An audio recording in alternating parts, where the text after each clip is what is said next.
Boring! Boring!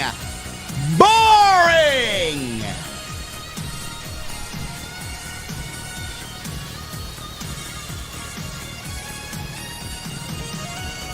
Monday Night Raw from Cleveland, Ohio.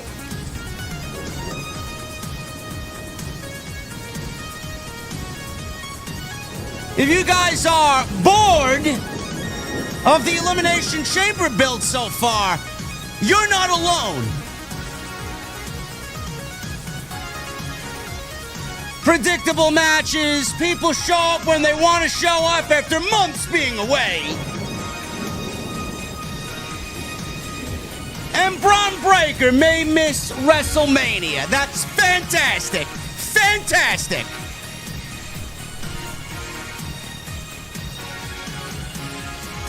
Didn't stop our good buddy Mr. Levesque from doing his masked man gimmick again. That guy's still roaming around.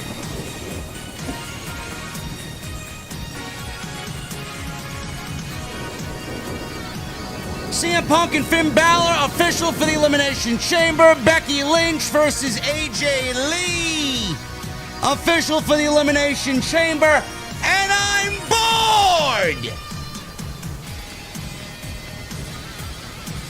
Someone get me a fucking drink, will ya? I'm going to the venue. That's the right place to drink. It's the best place to drink. And when I get there on this Monday night, if you're not bored, I want to know, what the fuck are you guys drinking? I'll see you over there.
What is going on, guys? Thank you so very much for joining me right here on Off the Script. This is your Monday Night Raw post show for February 9th, 2026. I'm your host, JD from New York.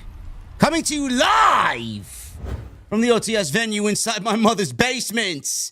Thank you guys so very much for joining me on this Monday evening, wherever you may be bored.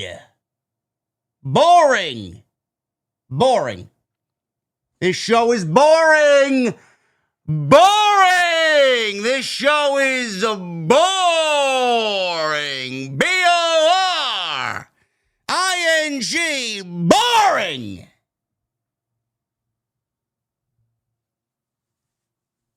What happened, bro? What happened?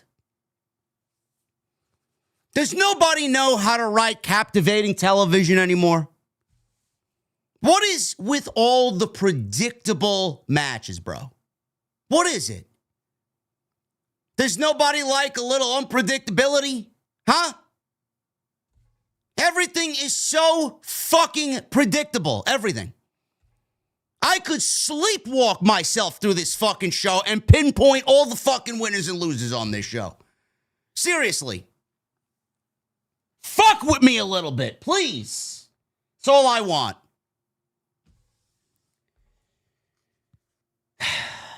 If you guys are finding yourself bored, and we're only a week in, if you guys are finding yourself bored of this WrestleMania season so far, which is just a couple of weeks, you're not alone.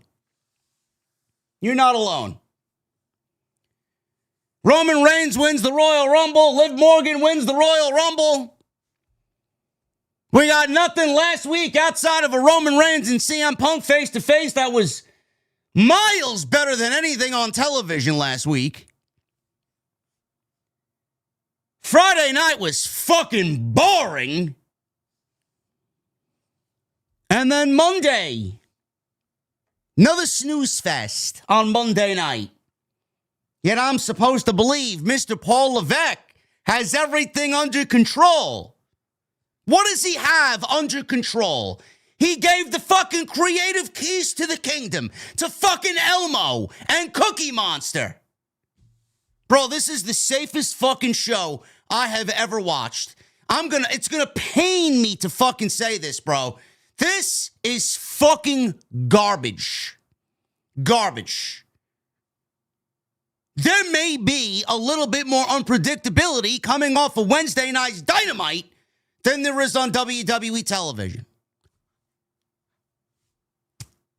Oh, man! Let me fake react to that one.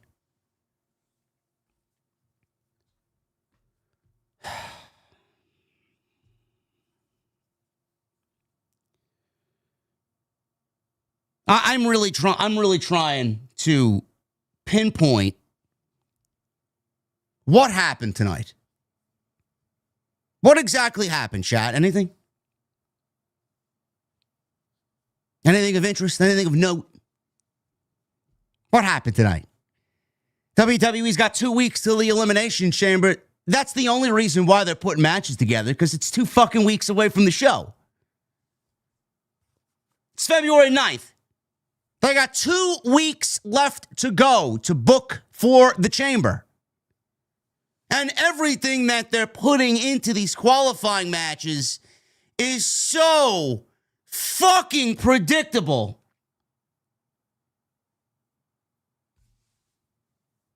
We got 2 qualifying matches tonight. One with the women.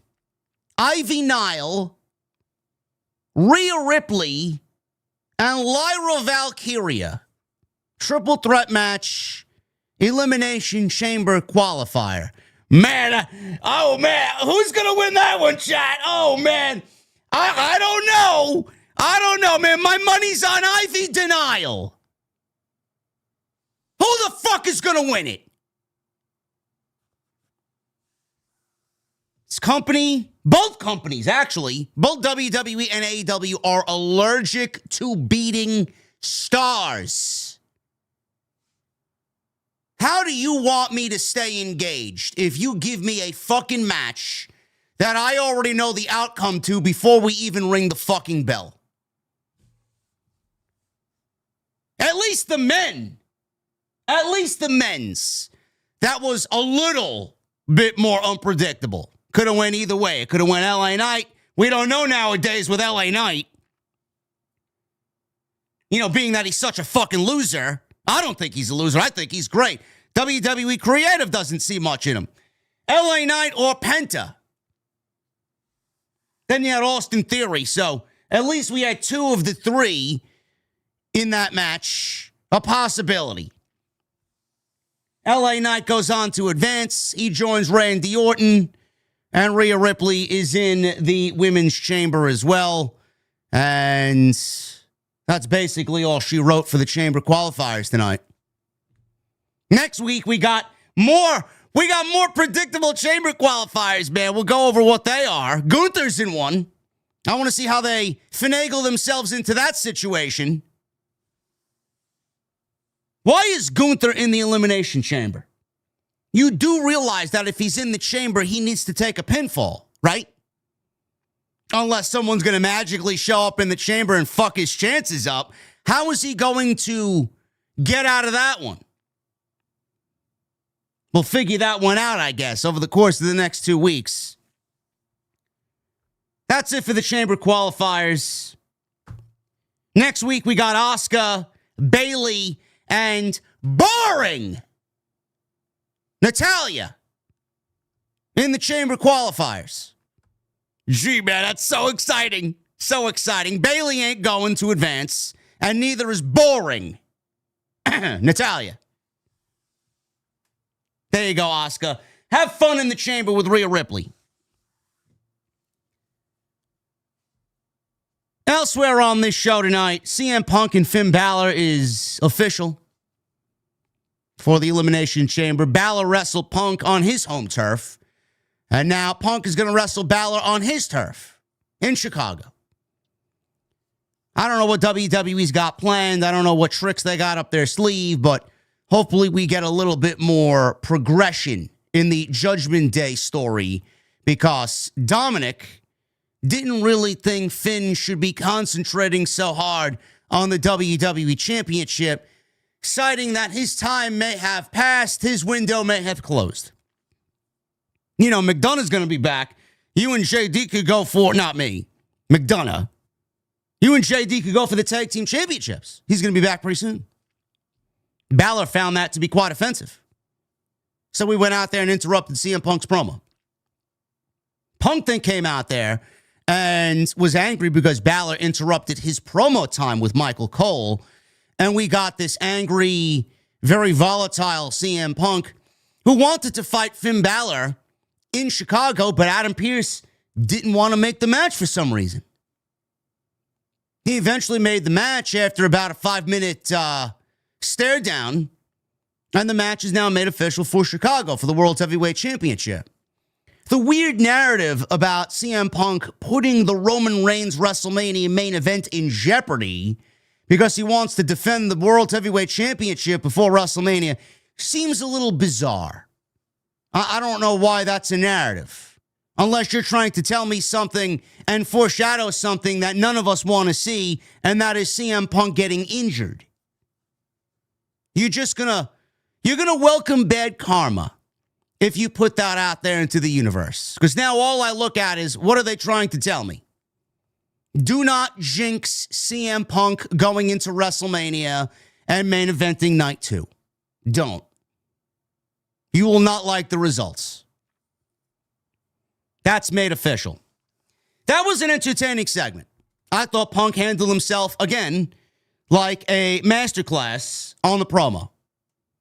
There's nobody better than Punk. He just does everything he needs to do, and I think he's having a spectacular year so far. I wish I could say the same about his wife. I don't know what the fuck that was with AJ Lee, who finally decided to show back up to work tonight, and Becky Lynch. Bro, it was... How long was the segment, chat? Well, how long do you say the segment was? Maybe 6 minutes? Bro, this felt like 30 minutes. Bro, why does it take AJ Lee so long to get a point across? Does she think by accentuating her words the way that she does that she's making a good promo? Why don't you speak to me like a human being? She sounded fucking awful. And so did Becky Lynch. I don't know what the fuck that was. I don't know what the plan was, but I'd love to know how anybody is supposed to care about this when she decides to take the last 6 fucking months away. And now you're going to build a match that we haven't seen since September. Give me a fucking break.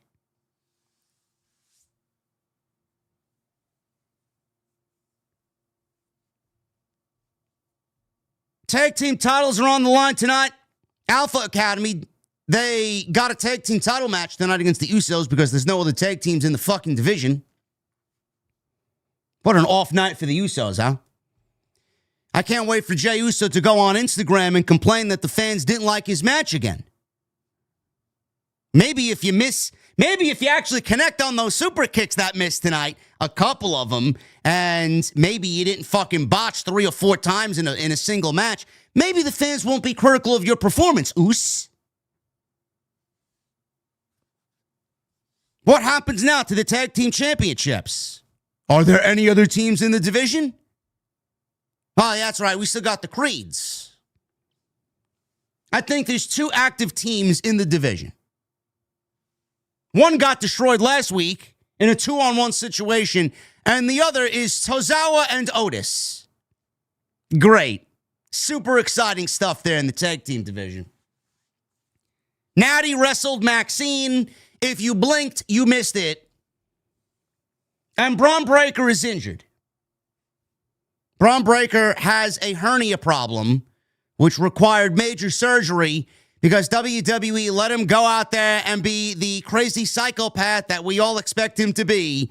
And it backfired royally last week, and it blew up in WWE's face. Now we may miss WrestleMania. And nobody knows the severity of the situation. It could be 2 weeks, 3 weeks. It could be fucking 6, 7, 8 weeks. We don't know. Now I understand why Seth Rollins was overheard telling MJF that there's been a setback. It wasn't Rollins having the setback. It was Bron Breakker. This show was boring. WWE is lifeless going into WrestleMania season again. And I'm telling you, man, Triple H, if he bombs this WrestleMania season and we continue on this trajectory so far, going into March and going into April, we're going to need to have a serious discussion about how long this guy is going to remain in creative. Seriously. I already see people asking for change and having him removed. I don't know what the problem is and why we can't get captivating television. Why can't we get interesting television? Why is everything so predictable and why is everything so fucking boring? I don't know what we need. There's glaring issues everywhere and seemingly all these issues go ignored. We'll try and make the most of this. This is your Monday Night Raw post show right here on Off the Script. It is your Monday, February 9th, 2026. Tonight we're sponsored once again by my great friends over at Turtle Beach. TurtleBeach.com/scripts. Make sure you guys use that promo code SCRIPTS and save 10% off. We'll talk about my friends over at Turtle Beach a little bit later on in the show.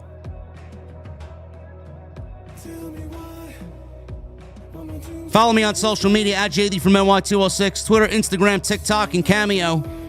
Hit that subscribe button down below. Turn on the bell for all notifications. Last week's content was great. Tonight we're starting off, But we got a great week of content coming up.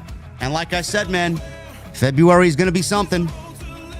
February is going to be a great month. Tonight we're live from Monday Night Raw. Tomorrow night, Solid Monster and I will be coming at you with TNT. So get ready. Last week, you guys almost brought it to 50,000 views. And it is by far and away the #1 show in the community. I don't give a fuck what anybody says. Numbers back it up, man. Numbers back it up. So join us live tomorrow night. Going to be a great discussion, man. We're going to go over all the big stories together on TNT. Wednesday, Jesse and I will be live with Dynamite and the post show. And Thursday, I think I'll mention this now because nobody over there is going to mention it. Thursday, I will be filling in for Vince Russo with the coach on Coach and Bro. I will be Jonathan Coachman's co-host on Thursday for Coach and Bro as Vince Russo is still taking care of his father, who is home recuperating. Well wishes to Papa Russo. And my love and thoughts and prayers go out to his family. I will be with the coach on Thursday for Coach and Bro. So look forward to that. I will keep you guys updated on what time. I think it's 11 o'clock. So keep an eye on the socials, and I will let you guys know when that goes live. Leave a comment down below. Helps us out in the YouTube algorithm. Leave a thumbs up as well. We got 413 likes. I'd love to get to at least 750. So please go and do that for me. And again, we're sponsored by Turtle Beach, turtlebeach.com. Super chats are open. Best way to support the show is via the super chat. So get them on in. Any questions, comments, concerns, complaints, get them on in. We'll hang out at the end of the show, as always.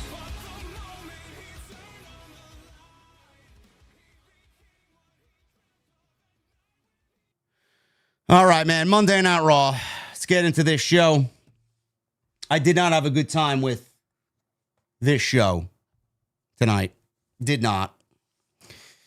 We start things off.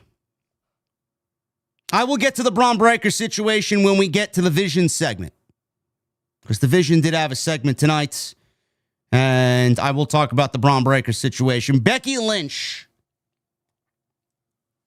she made her entrance, and she interrupted Corey Graves, who was going down the card and going over what's happening on the show, and they were talking about Bron Breakker.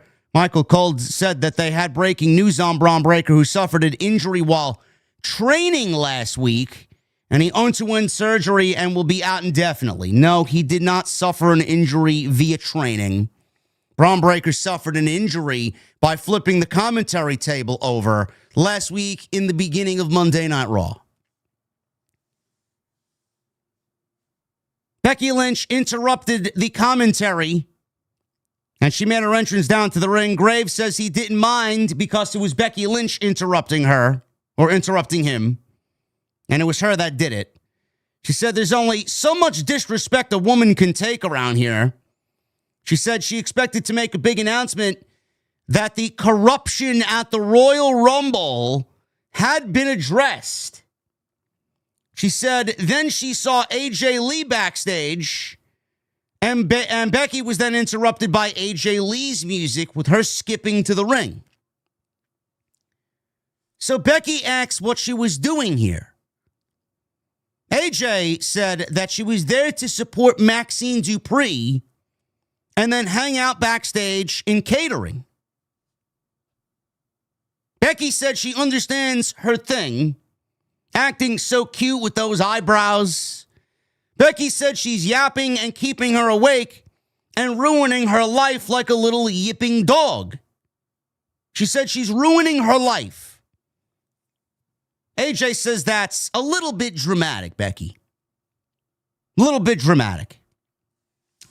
How can AJ Lee be ruining Becky Lynch's life if they barely had any interaction with each other coming out of War Games? Can someone fill me in there? What exactly has AJ Lee done to Becky Lynch, where Becky should come out here and determine that AJ is ruining her life and costing her valuable hours of sleep? They didn't even interact in the Royal Rumble. AJ Lee wasn't even in the Royal Rumble. I'm not sure I'm following. Can someone fill me in? She asks how she's ruining her life other than beating her at WrestlePalooza and at War Games, plus costing her title against Maxxine at Madison Square Garden, which Becky got back. So that doesn't even count. She said now that she hears it out loud, she gets what she's saying. She told Becky she has her belt back, so it's water under the bridge. Becky is laughing. She asked AJ if she wants her to splatter her blood all over her friends and family and ruin her life. Is that what you want? Mr. Dips? Is this what you want? The OGs will remember. Those listening to me are asking, what the fuck is this guy talking about? Yes, this is the old intro. AJ paused and said what she's getting from all of this is she's either having a nervous breakdown or she wants a one-on-one match. AJ said she hasn't had a singles match in over a decade, and it would have to be really special and really worth it.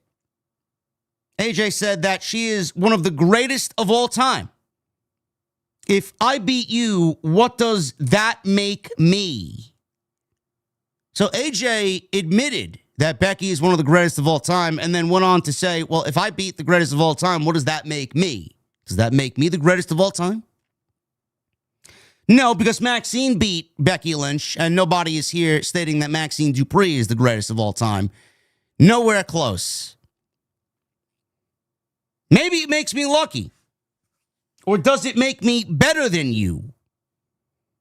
Becky shook her head very frantically. AJ suggested a title shot. Becky said no. Fans then started the yes chant. AJ said if the answer is no, she'll just go back to Chicago. Becky said while wincing, fine. She said she has no idea what she's in for and said she has no idea what she's in for in Chicago. Welcome to the big time. She threw the mic down, and that was the end of the segment. So, I'm not sure I'm following along here.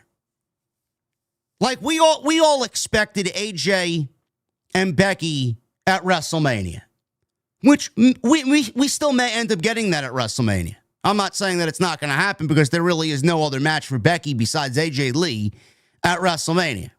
Maybe Becky cheats to win. Maybe they kind of give us some sort of development, some sort of progression, some sort of story. And we get AJ Lee getting that WrestleMania moment after 10 years and winning the Intercontinental Championship from Becky Lynch. Taking the title off of Becky Lynch now after she just beat Maxxine a couple of weeks ago would be ridiculous. To put it on AJ Lee now instead of doing it at WrestleMania. What has AJ Lee done to even earn a championship match? Too many people watch the product and let something like this go and immediately sweep it under the rug without giving any valid criticism to what they just watched. Why is AJ Lee, who has been away from the product since Survivor Series, why is AJ Lee getting a championship match against Becky Lynch? Becky Lynch is not stupid. She's not. She just willingly gave a championship match to someone that doesn't deserve one. The viewer watching at home knows that AJ Lee has not done anything at all to even be in a championship match, period. Never mind with Becky Lynch. The only reason why WWE is doing this is because they want that cheap Chicago pop. Not only are they going to get it with AJ Lee, they got it with CM Punk. Maybe if you book some captivating fucking stories, we wouldn't need the hometown pop for both AJ Lee and CM Punk to make that crowd seem invested. This segment was fucking terrible. Normally, I have praised Becky Lynch for her work. She's been fantastic. This is the best run of her career. Character-wise. I think she's on a really, really, really great run. AJ Lee, I don't know what she was thinking here. She's got this tendency to, I don't even know how to put it. The way she speaks, the way she accentuates, the way she conversates with someone else. Like, speak to that person like you mean it. Everything sounds like it's kind of coded in like this sarcasm. And it doesn't really sound serious. Everything she says, it's like it's coded in confusion or coded in some sort of question. Bro, I didn't get a single ounce of emotion from either one of these women or either one of these women on this show. Like, I watched two women say words and there was legitimately nothing behind either woman and what they said. This entire segment bombed. Bombed. Who said? Adrian in the chat. She drags everything. Absolutely. Absolutely. She drags every sentence she says, bro. There's like a pause in between every sentence for about 15 seconds. Speak. Speak. It does not make for a good promo. AJ is usually a very good promo. I don't remember her being this blatant with her fucking promos. It's not good. It's not good television. It almost makes it seem like she doesn't give a shit. And if you get a sense that someone doesn't give a shit, then you yourself are not going to give a shit about what they do or what they say.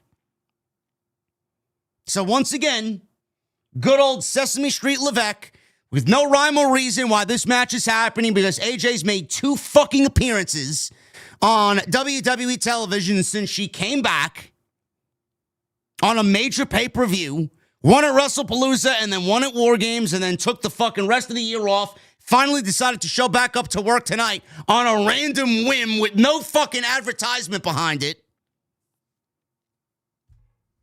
Getting an Intercontinental Championship match for no reason, but it's Chicago. So Triple H, once again, booking on the moment. It's AJ Lee in Chicago. It's CM Punk in Chicago.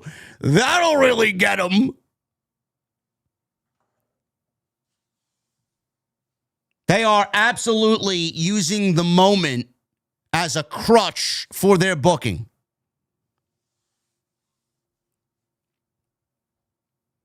Bronson Reed, Paul Heyman, Logan Paul, they were backstage. Usos, they made their entrance. And we start the show off with the Usos versus Otis and Akira Tozawa. This is for the WWE World Tag Team Championships. Otis and Tozawa won a fatal 4-way to get here. So that's what they did. This was not good. This was not good.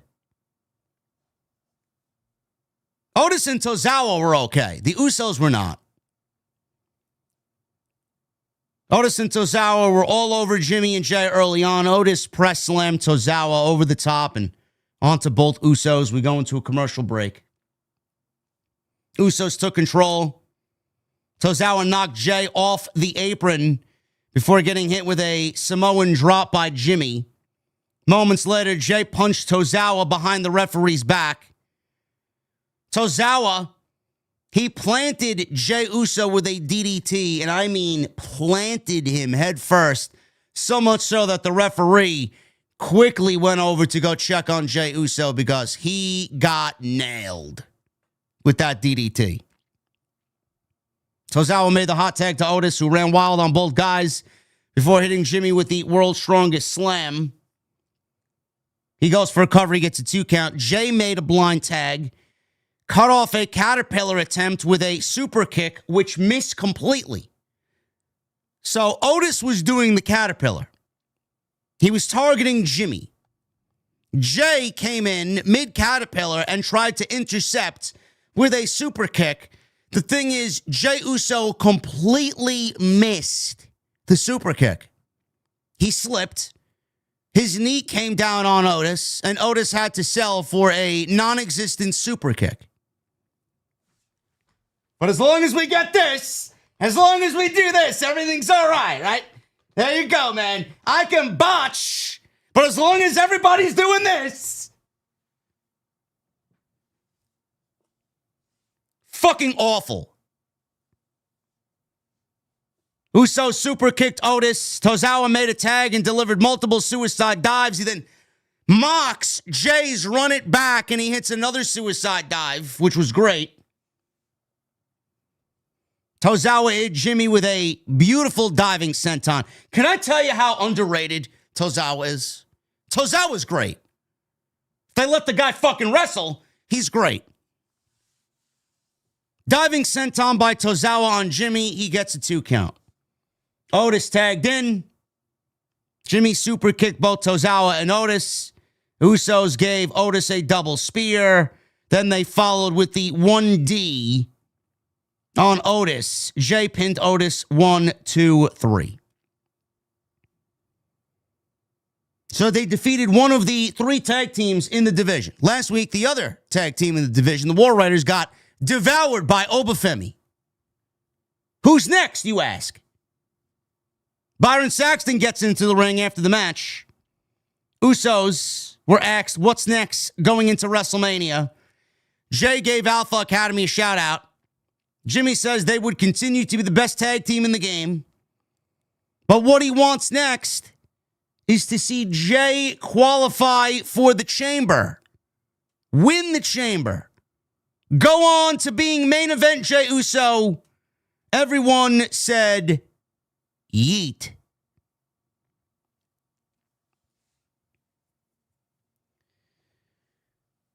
Who wants to see Jey Uso in the Elimination Chamber? Did anybody ask for that? Because I know we certainly didn't. What's stopping Jimmy from qualifying for the Elimination Chamber? Why does he peddle it off to Jay?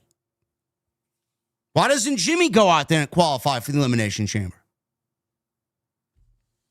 Or how about this? How about we don't make either Usos a singles wrestler and very much keep them a tag team? Jay has been well past his fucking time in the sun. And it looks like the Usos together aren't really gelling all that well either. Maybe everybody is Uso'd out. Maybe everybody is tired from yeeting. I don't want Jey Uso anywhere near the Chamber. I don't. Why do we need to put him in there? That's a spot taken away from somebody that could absolutely use it more so than Jey Uso. He's the tag team champion. Why do you need him to go wrestle in a singles capacity to take a spot away from somebody else? Shouldn't you be worried about giving the Usos the best competition in the fucking world ahead of WrestleMania instead of a fucking division that, on my best day, I couldn't tell you who the fucking tag team division was?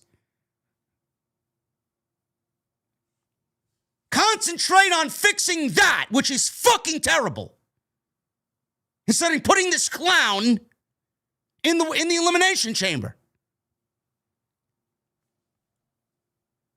No good will come out of that. Jey Uso being in the chamber will only make it that much more predictable. Normally there's 6 guys in the chamber. If he's in there, there's only 5. Why would you do that? Why do you want to give off that perception?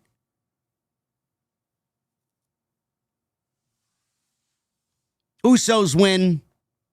Where they go into WrestleMania as the tag team champions, I don't know.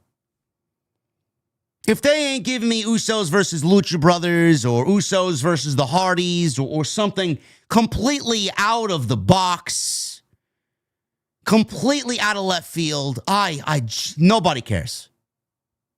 I don't see how anybody could bring themselves to fucking care. What a dead division. Liv Morgan. She walked out with Dominik Mysterio, who is still the Intercontinental Champion. I don't think that Dominik Mysterio is cleared yet, but WWE is hoping that he will be back imminently, which they did announce that he has an Elimination Chamber qualifier next week. He'll be in there with Gunther and Siobhan Evans. That should be a good match. Predictable, but at least it would be entertaining with Siobhan Evans in the mix. Morgan was about to speak here. Dominik cut her off. He presented her with flowers and chocolates ahead of Valentine's Day, and he congratulated her on winning the Rumble. Liv Morgan was very happy. She thanked him and said his gift would come later. Wink, wink. Morgan announced, "We were in the presence of the greatest Intercontinental Champion and the greatest Royal Rumble winner of all time." She said she put Stephanie Vaquer and Jade Cargill on notice.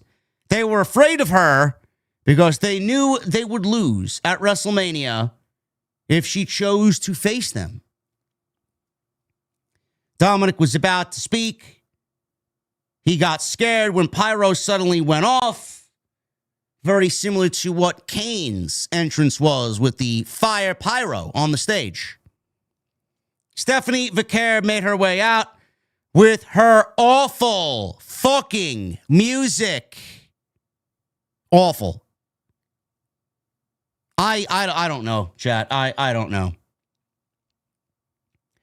You know, there was a lot. There was a lot of criticism online, a lot of backlash online in regards to WWE changing Stephanie Vaquer's theme music, which apparently she went to management and begged them not to change her music. Like her old theme music, the one that she had previously, wasn't even all that great. It was very basic, very simplistic, but at least it had some tone to it. Like, you knew it was hers. Like, you knew when Stephanie came out that she was coming out because her theme music had identity to it. Bro, whatever they gave her, I mean, it is fucking god-awful. I had some guy tell me, oh, it's not that bad. Oh, it's bad. It is very, very bad. I don't know why they decided to do her dirty so badly. There's no identity, bro. It is so, you could listen to it. It is soulless. It is absolutely void of any fucking emotion. I don't know who the fuck's coming out. I don't. Like, it's mind-boggling to me how and why a decision like this is made to change this type of thing. To change this aspect of someone's presentation when it doesn't need to change. If it's not broken, you do not need to fix it. The guy that wrote Stephanie's music isn't even a known musical artist. He may do it for fucking shits and giggles. He may do it for an extracurricular activity. I don't even think he's a part of a band or he's anybody big. You couldn't pay this guy a couple extra dollars to just fucking buy the rights to this theme music, which he specifically wrote for her. Why and how is a decision like this made? To take something so simple and just fucking kill it. And then at the same time, kill the presentation of your women's world champion.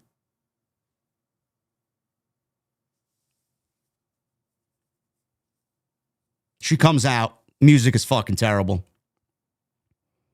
Stephanie told Liv that she talks too much.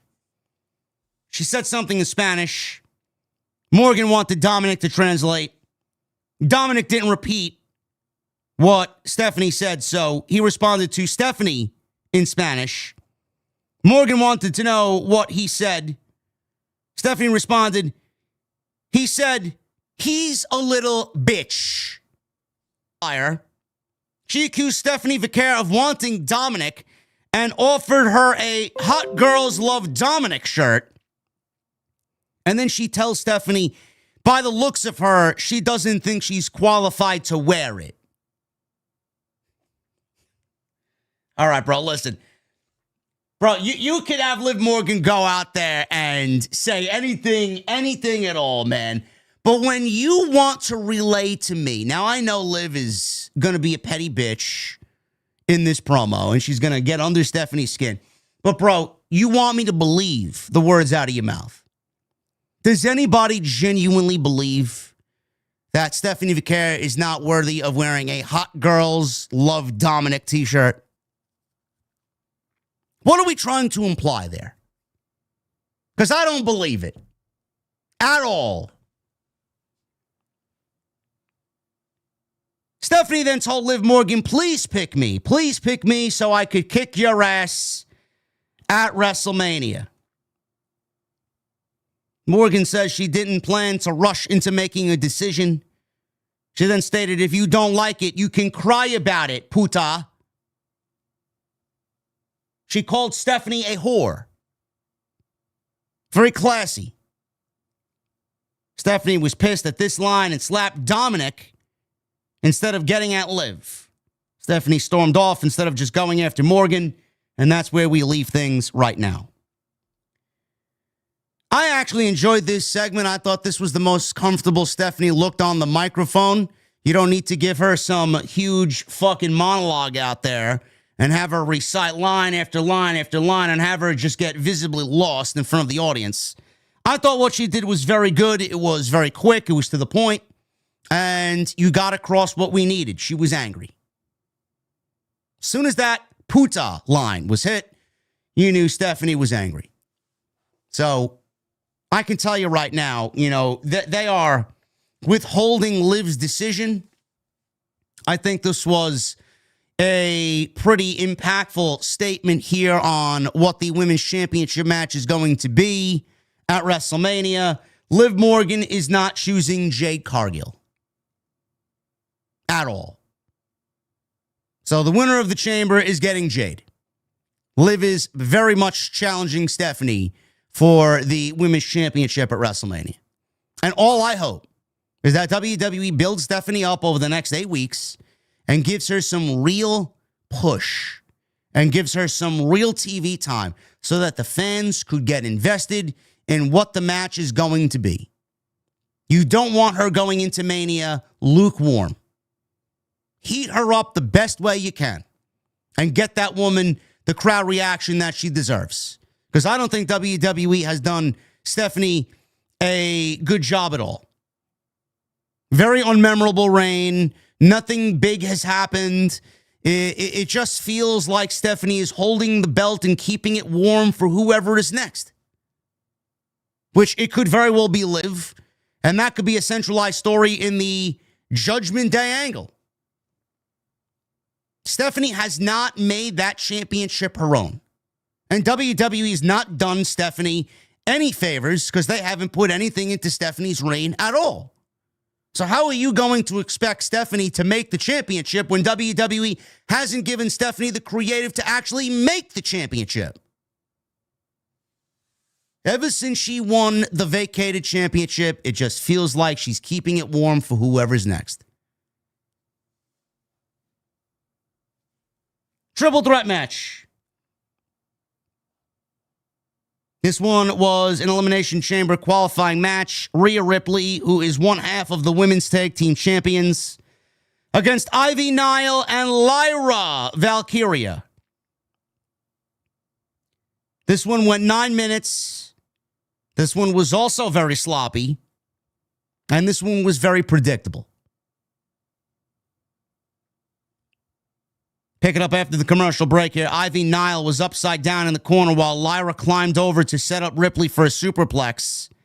However, Ivy managed to bring them both down with a double suplex. Ripley is going at it with Ivy Nile. Hits a low drop kick. Ripley and Lyra traded counters until Ripley got her in the electric chair drop position. Seemed like they were setting up for Nile to the flying crossbody to knock down Lyra, who was sitting on top of Rhea's shoulders. But Rhea Ripley dropped Lyra, which prompted Ivy Nile to jump off the top rope and completely miss and botch the entire spot. I don't know what the fuck happened here.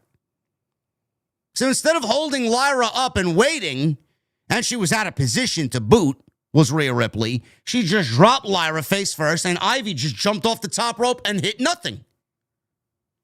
Luckily, Ivy Nile quickly went to go cover Lyra because Ripley, after the move, had backed herself into the fucking corner, and Ivy Nile tried to make up for it by stealing Rhea's pin, which she did not because Rhea broke it up.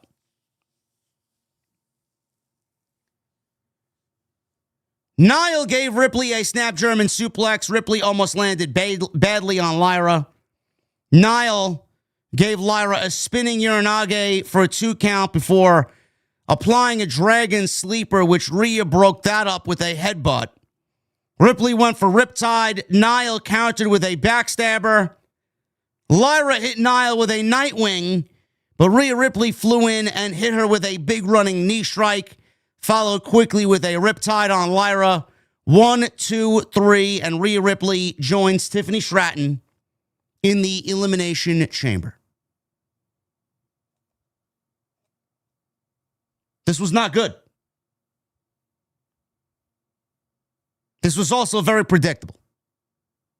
Lyra wasn't going to the chamber, and neither was Ivy Nile. At least WWE could do. I don't know if they're even capable of it anymore. The least that they could do is give me something a little bit more unpredictable. Case in point, Friday night, we have a main event on Friday Night SmackDown, which is a men's Elimination Chamber qualifier. Cody Rhodes, Jacob Fatu, and Sami Zayn are in the same match. That is legitimately the way that these matches should be. But these writing teams, the head bookers, they don't want to beat their top guys. They're afraid to hand out losses. So by default, they make everything super predictable. Nobody expected anybody but Rhea to win this match. Morgan checked on Dominik backstage. He was still selling, getting slapped by Vaquer. Morgan tried to console him by saying he had a chamber qualifying match next week. Dom wasn't happy because he still had to defend his Intercontinental Championship, which he has not done. I don't even remember the last time he defended the IC title. It might have been... Who did he defend the IC title against last? Does anybody know? Or did he win it from John Cena at the Survivor Series, get injured, and then never defend it? It's fucking crazy how we got an Intercontinental Championship around Dominik's waist, and it's absolutely fucking irrelevant. Get the belt off of him.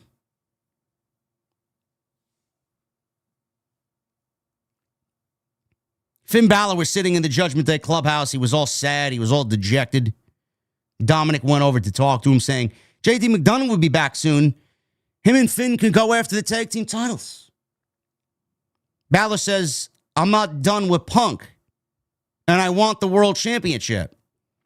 Dominik said, well, listen, Finn, your window might be closing with Punk facing Reigns at WrestleMania. Balor told him, you know what, Dom? I'm tired of being an afterthought. I thought we were supposed to be a family. Could be something, could be nothing. I still think that this will be the WrestleMania match for the Intercontinental Championship. Chat saying he beat it, he won it from Cena. He beat Cena and then got injured. Yeah, we're going to need a title defense very, very soon. Michael Cole was in the ring. He was ready to interview CM Punk, but Finn Balor slid into the ring and grabbed the microphone. He reminded everybody that he left Punk lying in the middle of the ring like a wounded dog 2 weeks ago. Punk was hurt. Balor knew it because he was the one who hurt him. Balor says he wouldn't let Reigns take advantage of his kill.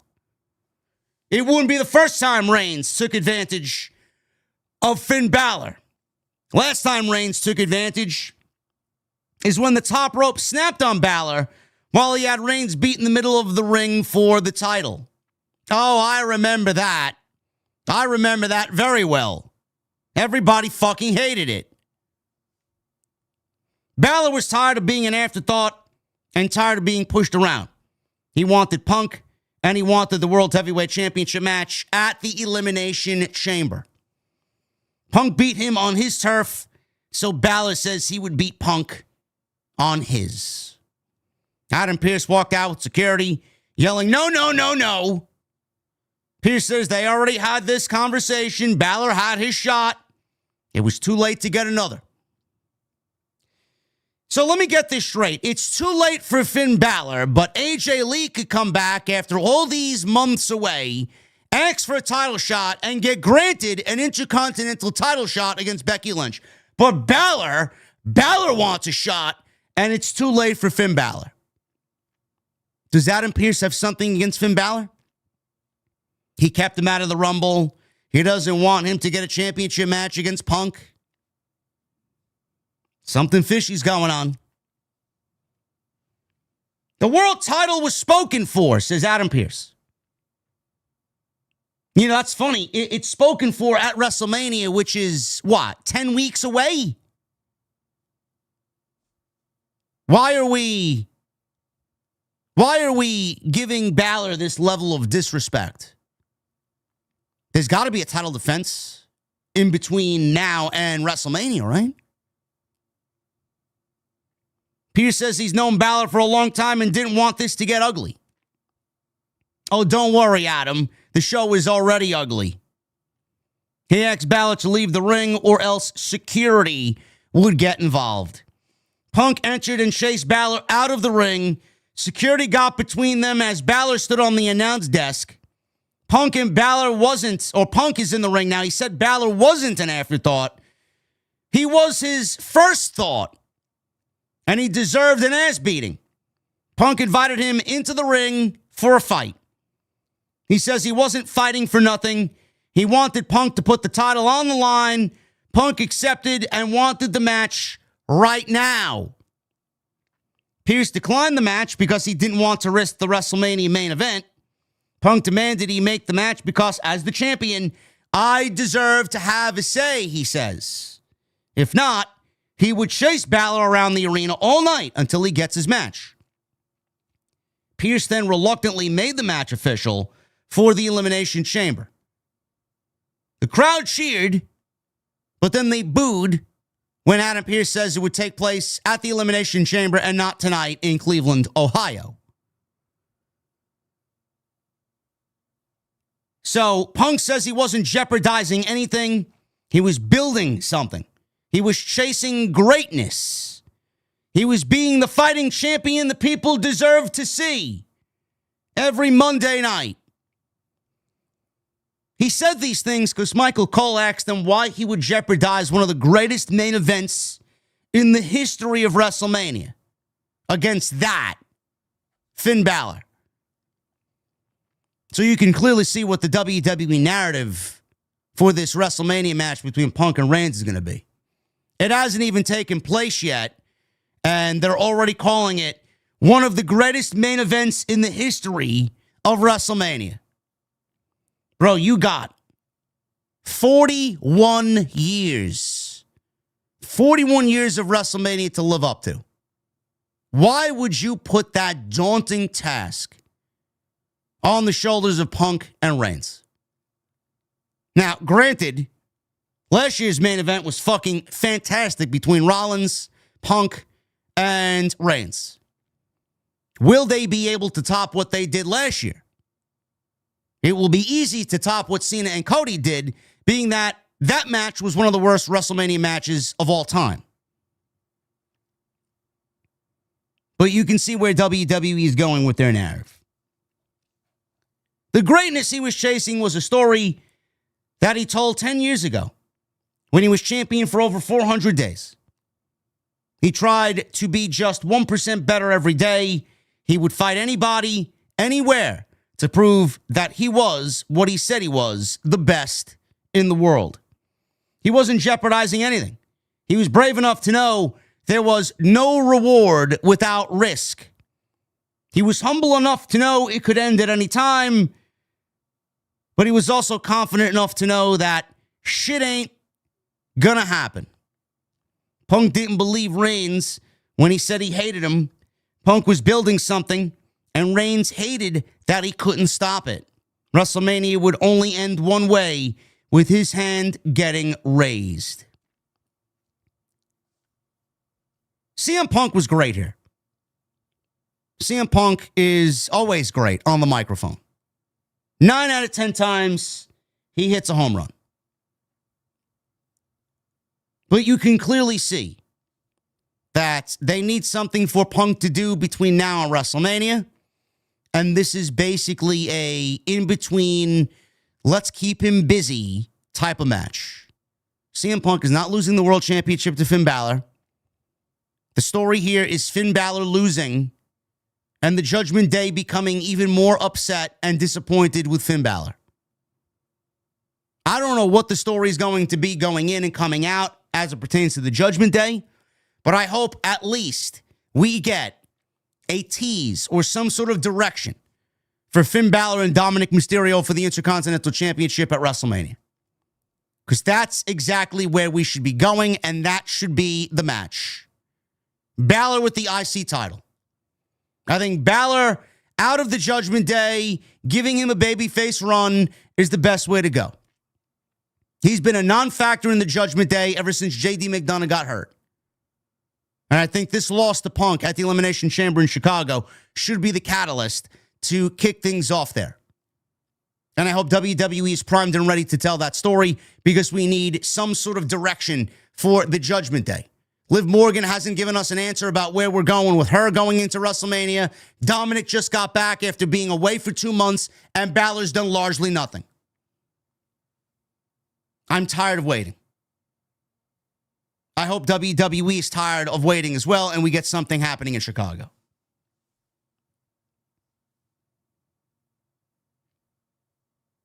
Adam Pearce is sitting and thanks security for escorting Balor out of the building for interrupting the show. He was confronted by Paul Heyman. And he's with the rest of the division, obviously no Bron Breakker. Heyman said Pearce pushed Breakker to the point that he went home and deadlifted weights until 5 a.m. and he popped a hernia.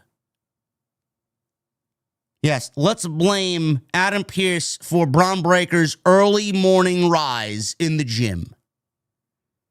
Logical storytelling there, Levesque.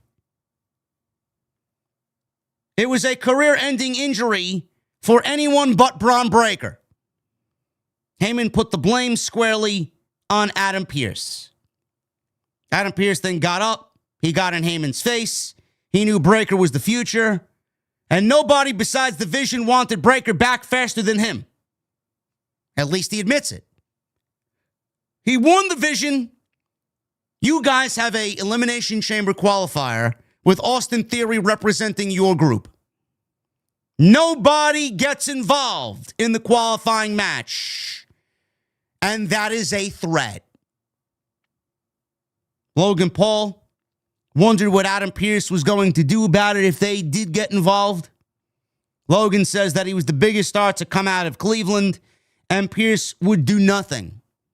Bronson Reed backed Logan off, and then he tells Logan Paul, don't worry about him. He's my problem now.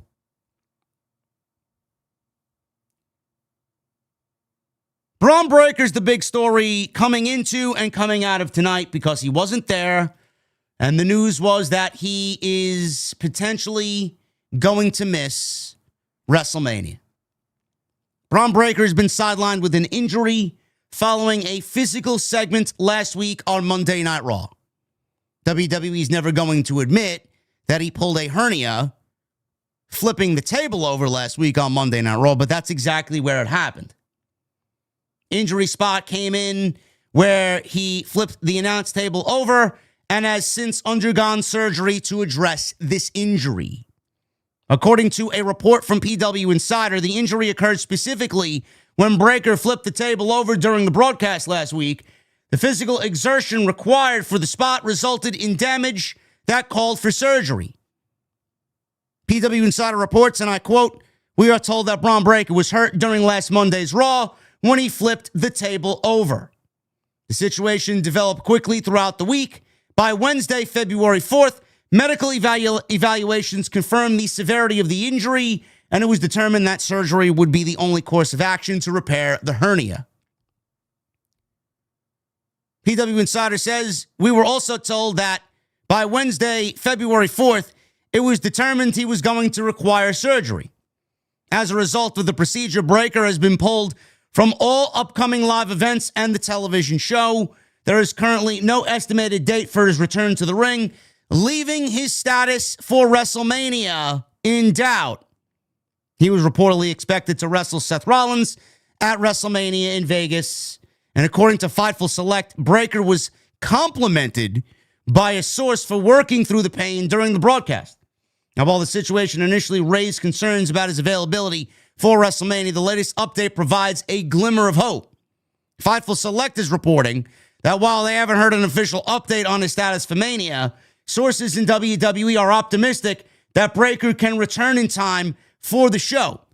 This comes amidst reports that Breakker is slated for a match with Seth Rollins. The timeline for his recovery will be crucial as the company finalizes plans for WrestleMania. Should he not be able to return in time, that may impact Rollins' need to return as soon as possible and allow more recovery time for one Seth Rollins. Now, there was another report that went out that I really did not understand. And this is also coming from Mike Johnson of PW Insider. Word making the round at Monday Night Raw is that Bron Breakker's hernia was an issue that had been ongoing prior to last week's Raw. But the determination was made that surgery was needed after his appearance. Breakker's booking in the Royal Rumble was not dictated by any injury or health issues. That was the creative that was decided for him to start his run to WrestleMania, which has now changed due to surgery being needed. So let me get this straight. Word making round is that Bron Breakker's hernia was an issue before the table spot last week at the beginning of Monday Night Raw. So if that's the case, why did they bring Bron Breakker back at all?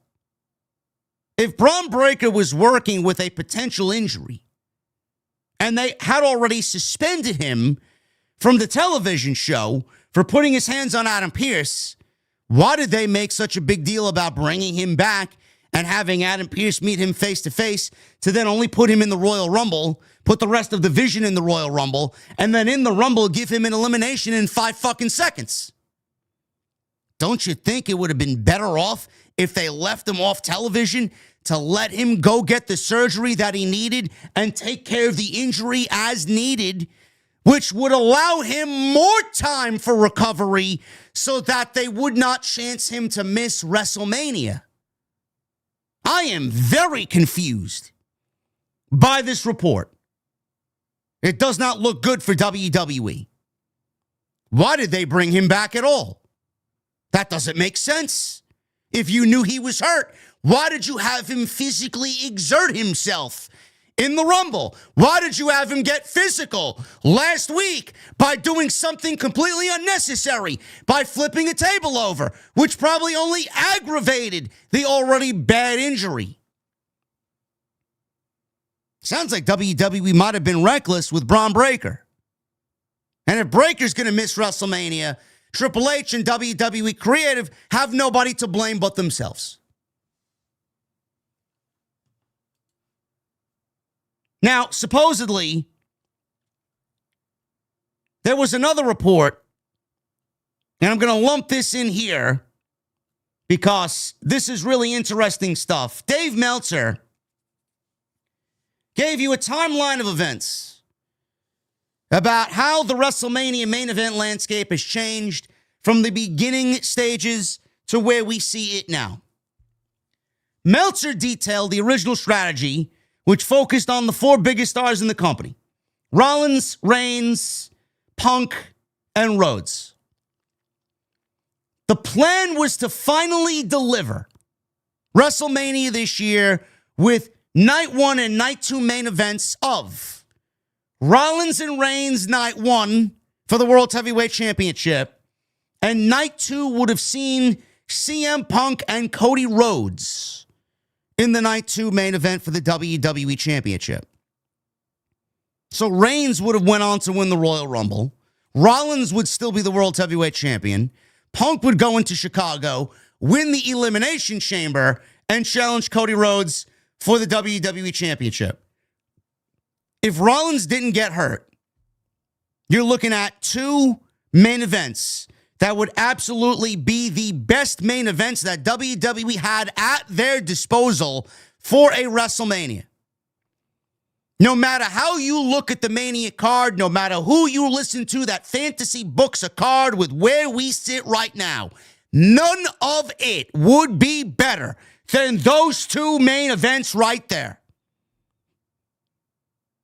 Rollins' injury derailed everything, which fucking sucks. The final two main events, Meltzer says, have changed twice since the year's plans were made. The basic idea is the four biggest stars in the company were and are Reigns, Punk, Rhodes, and Rollins. So the plan was for Rollins to defend the world title against Reigns. Rhodes would then defend the world title against Punk in a babyface versus babyface match, which the company has avoided doing but teased multiple times since Punk has returned. Following Seth's legitimate torn rotator cuff injury, creative plans shifted dramatically. The company decided to pivot to a program involving CM Punk and Bron Breakker. The intention was to use the situation to elevate Breakker to the top tier of the roster. The injury to Rollins caused changes as they went with Punk as champion with the idea of a three-step program with Bron Breakker getting a title match on the Raw Netflix anniversary show and losing, coming back and winning the Rumble, and then facing and beating Punk for the title at Mania. To basically anoint Breakker as the top full-time star and eventually build to another match that has been avoided, a Breakker versus Reigns singles match, which probably would have resulted in Breakker and Reigns taking place at SummerSlam. Because we all know Reigns goes on vacation after Mania until at least SummerSlam. The plan involving Breakker was ultimately discarded due to input from Drew McIntyre and Cody Rhodes. McIntyre reportedly advocated for a title change in their 3 Stages of Hell match to avoid another loss to Cody Rhodes, which I'm glad they listened, because there was no way he should have lost that match. He would have been destroyed creatively. A sentiment that Rhodes ultimately agreed with. Triple H eventually sided with the talent in this decision, feeling that a Rhodes versus Reigns rematch felt too predictable. That felt predictable, and he was worried about fan fatigue, but is going to give us a Cody Rhodes versus Drew McIntyre something at WrestleMania, and then that is not supposed to give us fan fatigue? Bro, we've seen that how many times since WrestlePalooza? Meltzer goes on and says, enter McIntyre, who pushed the idea that since he lost multiple times already to Rhodes, that it would be better for him to win the title in the already announced 3 Stages of Hell match. Paul Levesque said to be the Wednesday before the Friday of 3 Stages of Hell, SmackDown, agreed with Rhodes and McIntyre. His feeling is that the direction felt predictable, that Rhodes versus Reigns had already headlined 2 WrestleMania shows. He didn't want to do a third in 4 years. As a result of these shifts, the confirmed main event for WrestleMania 42 is now Roman Reigns versus CM Punk, set after Reigns won the Royal Rumble on January 31st in Riyadh. The other likely main event is Drew McIntyre versus Cody Rhodes for the WWE Championship. Where Jacob Fatu fits into that at all, that remains to be seen. Rhodes more than likely will win the Elimination Chamber in Chicago. Reigns, Rhodes, and Punk are viewed right now as the 3 biggest stars, so essentially McIntyre was getting Breakker's spot in the title picture. When the decision was made, they had to scrap Breakker winning the Rumble, and the choices were either Rhodes or Reigns. Rollins' injury derailed the best creative that they had at their disposal. Seriously. You know, you could go back to that November 1st Saturday night's main event, and we still, you know, if they did not decide to give CM Punk the World Championship and instead put it on LA Knight, which would have been a move that I think a lot of people would have been in favor of. They could have had Bron Breakker walk into WrestleMania as the WWE champion. And they could have had him wrestle Roman Reigns at WrestleMania. And then Punk could have still went on to win the Elimination Chamber, and we still could have got Cody and Punk if that's what they wanted to do. But they were so fixated on this Cody Rhodes and Drew McIntyre thing that they opted to take the WWE title off of Cody Rhodes going into Mania. You know, it was boring enough that they had Cody versus Roman penciled in for WrestleMania. I don't think anything would be more boring than Cody going into Mania again as the champion. So they took the belt off of Cody, took that chance, put it on McIntyre, and mixed with the Rollins injury, again, the plans got derailed. Because now, not Cody, but McIntyre's walking into Mania as champion, so that eliminated the whole Punk aspect. And now you got Punk as the world champion, and the only match that even felt big coming off of Monday Night Raw was Roman Reigns. Because Bron Breakker, A, I don't think he would have been ready, and B, by happenstance, he got hurt. And Rollins was hurt. There was nobody else. They were left with nobody else but Roman Reigns. So they took the belt off of Cody, put it on McIntyre, but at the same time on Monday night, they were looking at a very depleted main event scene, and the biggest match that they had at their disposal was Punk versus Reigns one-on-one. And Cody versus Drew McIntyre, more than likely, is not going to be the match. Jacob Fatu is absolutely going to be added. For all we know, Randy Orton could also be added.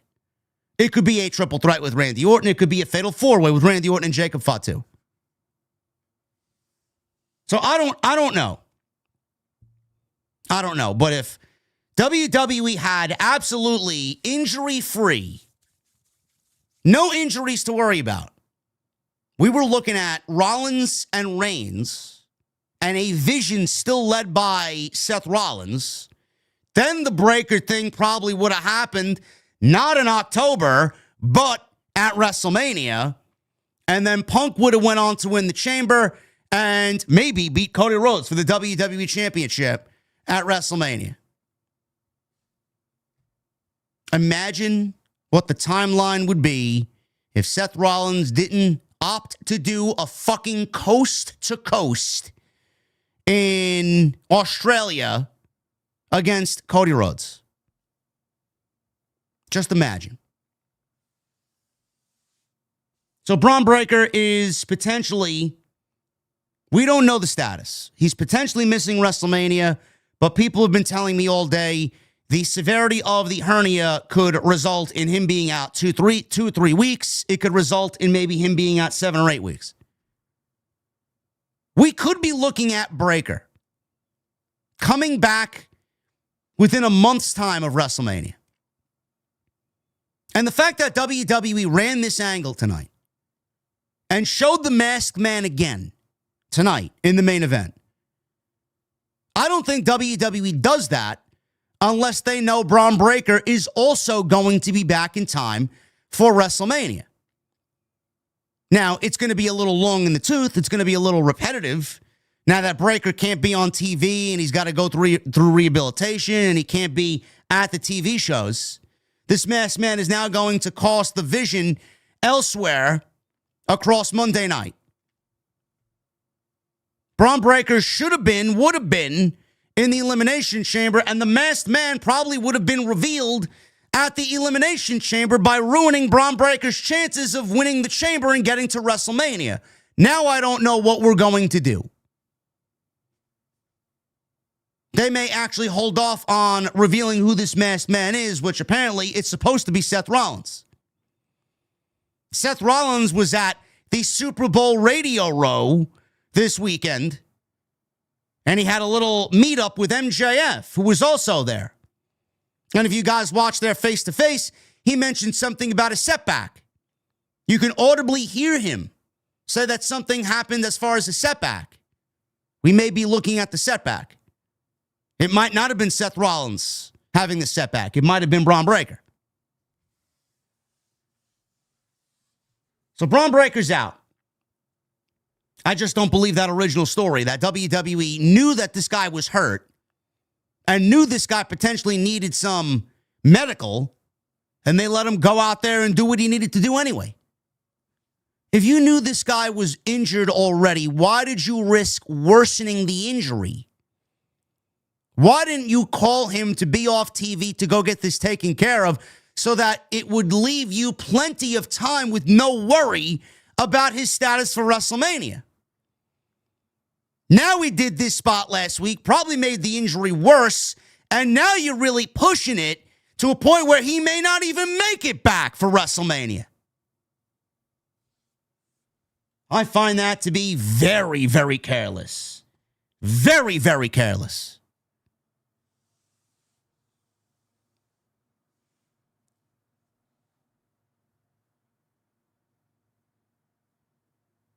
Speaking of careless, Natalya.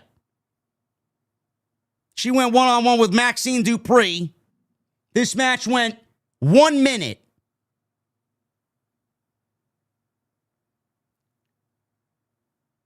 How are you going to get me to care about this new recreation of Natalya, Natty, and give her 1 minute to do what she needs to do? Maxxine caught Natty in an ankle lock immediately. Natty obviously escaped. Maxxine applied the move again outside the ring. Natty booted her into the ring steps, shoved her into the ring post. Natty then dropped Maxxine on the announce desk, mounted her right there on the announce desk, and started punching away with rights and lefts. Referee then counts to a 10, called for the countout. Natty doesn't give a shit. She applied a sharpshooter on the announce desk as officials tried to stop her. Natty only let go when AJ Lee ran out, and AJ comes over to check on Maxxine and starts helping her to the back when Lynch suddenly decked AJ from behind. Becky was very proud of herself, laughing as she ran away. So, are we setting up AJ and Natty? Or are we just going AJ and Becky? You know, they could have gotten people to care about Natalya if they gave her something meaningful to do on television without keeping her off television for 6 months, only to then return 1 week and then all of a sudden go heel. This woman went heel in Ireland, and they made the Ireland folk not give a single fuck. How do you expect Cleveland, Ohio to react when Natalya is beating up mediocre Maxxine? What an absolute waste of everybody's fucking time. Imagine being Natalya, being allowed to run this gimmick. You can go out there with your fucking Def Rebel-like Rage Against the Machine terrible theme music. Go out there and show them how you work, champ, with this new character and this new gimmick, right? Supposed to be a take on what she does, the low-key legend on the indies. 1 minute. Bro, I can't even take a fucking piss in a minute. Are you fucking kidding me? Absolutely a waste of everybody's time. We got the Americanos. Bravo and Ryo against Javon Evans and a mystery partner. The original El Grande Americano ended up being his partner. Javon Evans, poor Javon Evans, he's stuck in this Americano vortex. He's done nothing but wrestle the Americanos since getting called up from NXT. Couldn't get an NXT title run out of it. Let's call him up and have him wrestle fucking Pete Dunne under a mask. Evans and Gable, the OG Americano, had control. We go into a commercial break. Gable made a hot tag after the break, gave the Americanos a double German suplex. However, El Grande Kaiser tripped Gable off the top. Gable came down. Ryo came flying off the top rope with a headbutt. And this may have been the most impressive thing I've seen in fucking years. Bro, imagine Pete Dunne.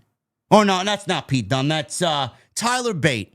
Imagine Tyler Bate coming off the top rope with a flying headbutt off the top rope. On the opposite rope, Javon Evans is jumping, meeting him in the middle. Bro, Javon Evans landed the most perfect OG cutter off the top rope by meeting him in the middle of the fucking ring, midair, and delivered this cut. Bro, this is going to be highlighted for fucking decades to come. That's how impressive this shit was. Outside Punk, this was the best part of the entire night. That one spot.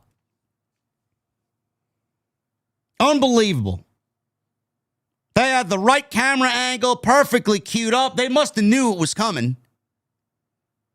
Evans wiped out Ryo with a dive before Gable hit Bravo with a diving headbutt. And that's enough for the win. 1, 2, 3. El Grande Kaiser attacked. Post-match, he tried to unmask Gable. Gable turned it around and almost unmasked Kaiser until Ryo, and Bravo, they got Kaiser out of the ring, and OG Americano, Gable, is talking trash to Kaiser from the ring. Looks like they're setting up mask versus mask at some point. We got a long way to go, chat. We got a long way to go. How many weeks till WrestleMania? How many teases of this mask removal are we going to get on Monday night before we actually get some sort of fucking payoff here? Maybe we start by unmasking the rest of them first. Can we get Pete Dunne and Tyler Bate back to their normal selves, please?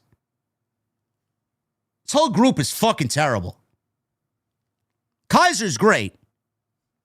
Kaiser is a huge babyface in AAA. Gable, as the OG Americano, is not. They don't like him down there. They're all in on Kaiser. And when Kaiser wins at WrestleMania, Kaiser needs to remain as El Grande Americano because they know what's good for them. And Gable gets back to being Chad Gable. I would rather have Chad Gable than Ludwig Kaiser. This ended up actually working out wonders for Chad Gable.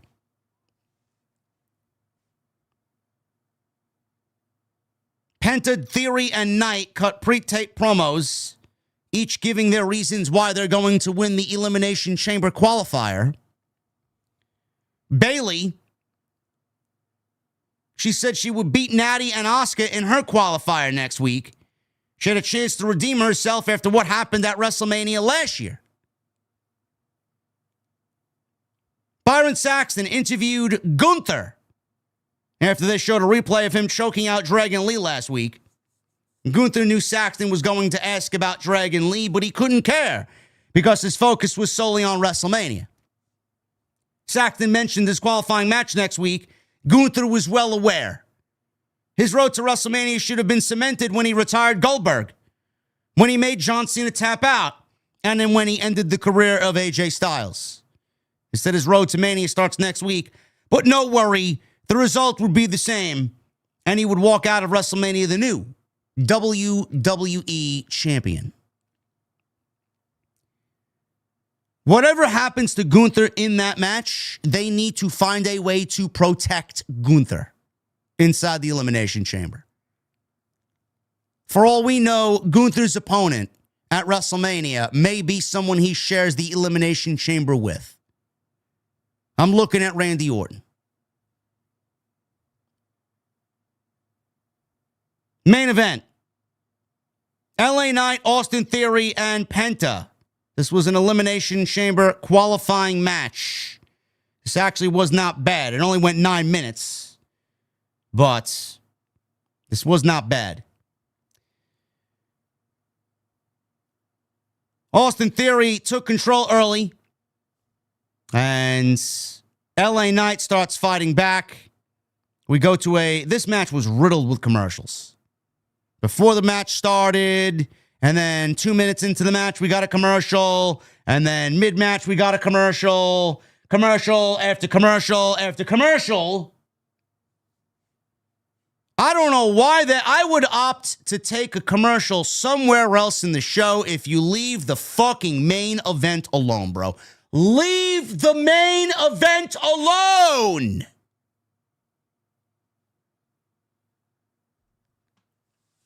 LA Knight fights back after we get back from the commercial. Hits a neck breaker. Penta broke up the cover. Penta knocked LA Knight out of the ring. Theory gave Penta a brainbuster.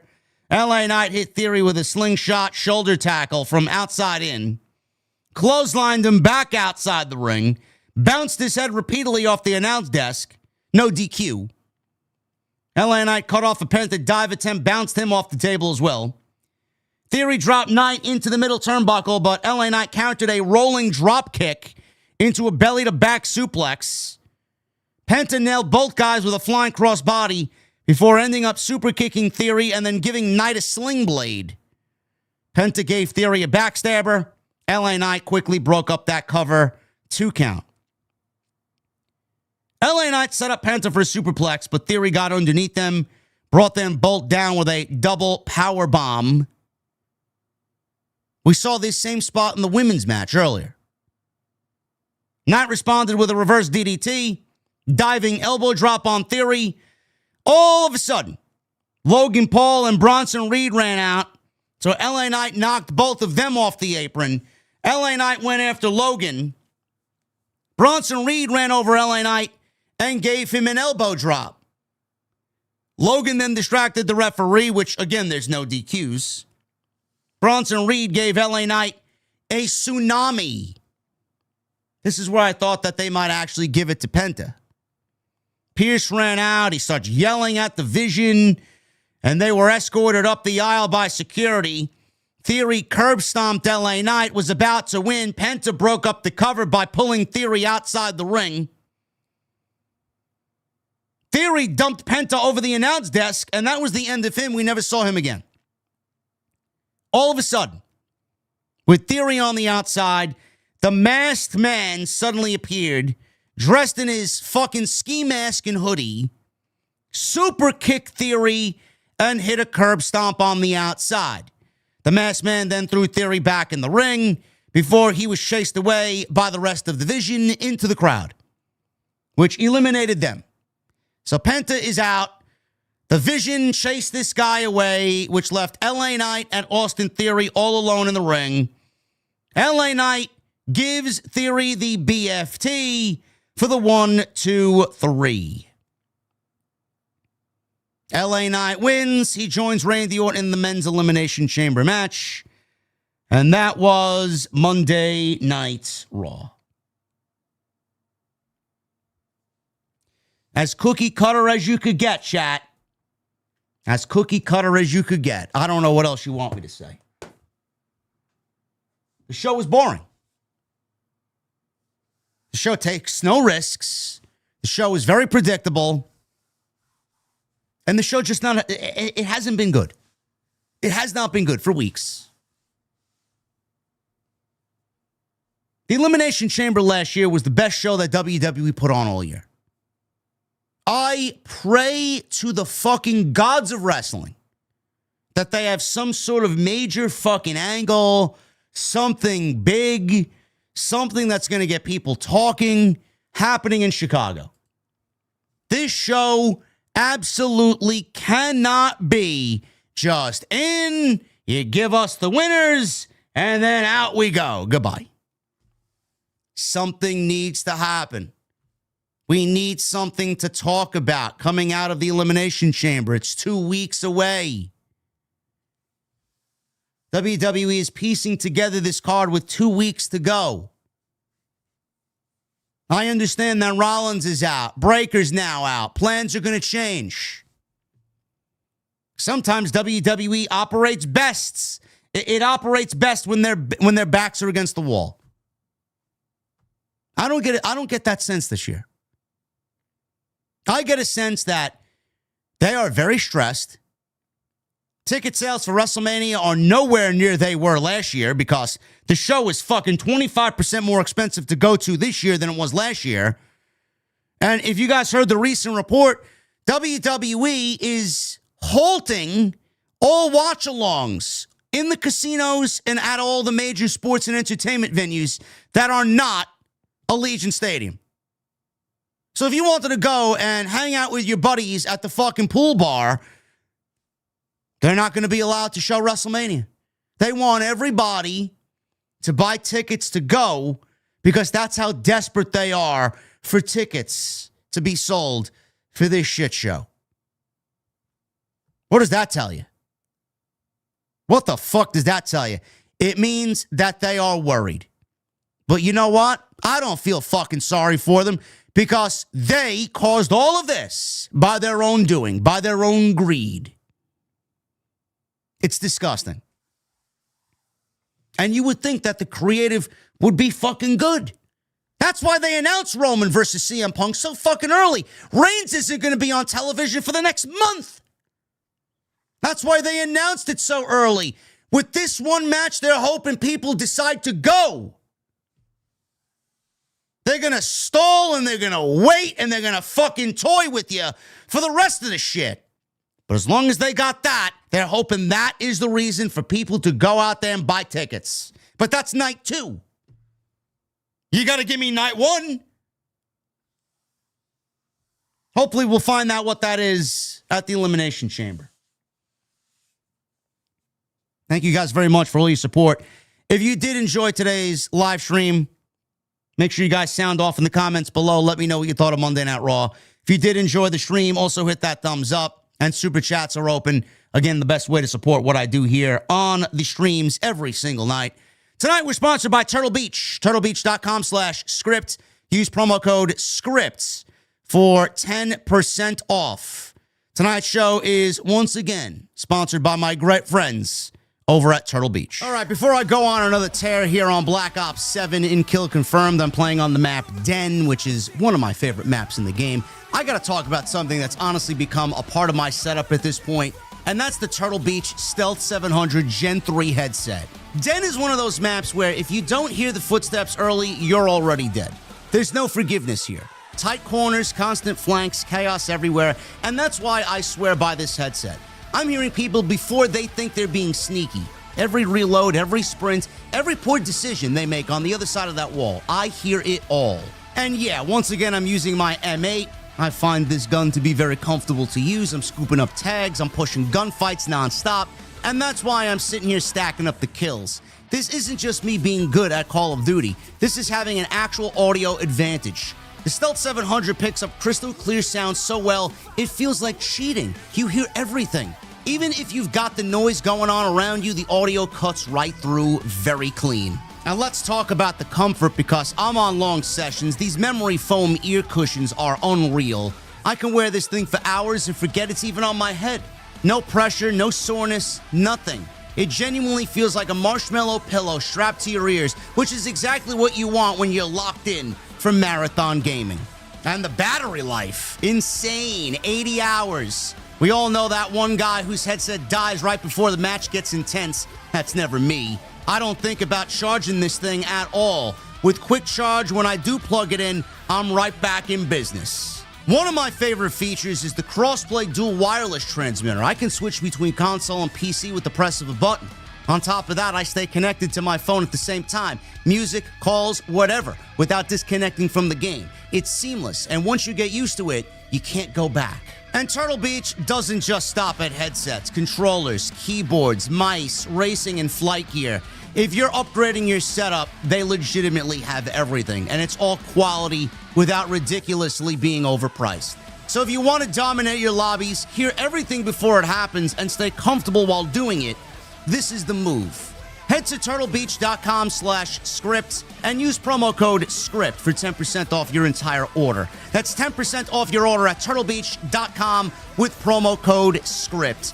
Spend that money on something that you actually love. Level up your setup and get the ultimate immersive gaming experience with Turtle Beach.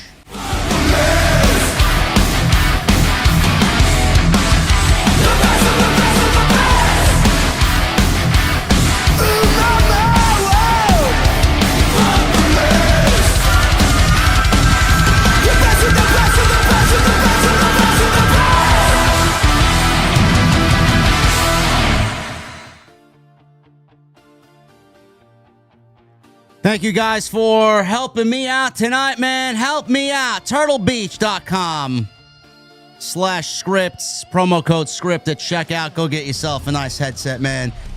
Get yourself some top-tier gameplay on some Black Ops 7 when you do. There you go.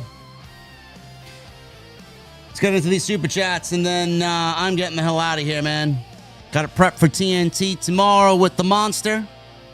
Remember, Tuesday night Titans tomorrow night. Wednesday night, Jesse and I will be live with the Dynamite post show. And then Thursday, I'll be on with the Coach and Bro. I'll be filling in for the original Bro, Vince Russo, as he's taking care of his father. So shout out to the team over there. I'll be live with Coach on Coach and Bro Thursday. I will give you guys an update on where that's going to be airing. I do believe it's on YouTube. So I'll get you guys the link and a set time when I get all that information. Let's get to these super chats and then get out of here. Let's start at the top here. Olivia with a $2 super chat. $2.50 actually. Happy belated birthday, JD. Thank you for all that you do. Your show and the OTS family help me deal with the hardships of life more than you can imagine. Bulgaria is OTS. Thank you, Olivia.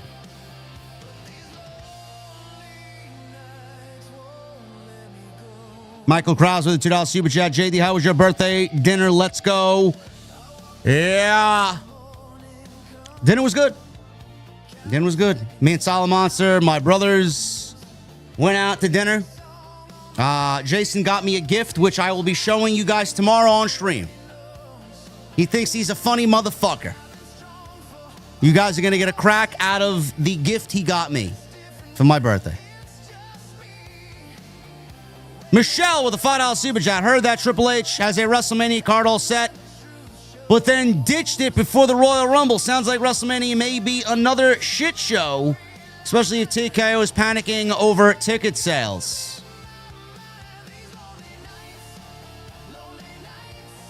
Well, if they let him... I don't know what the fuck's going on. I really don't.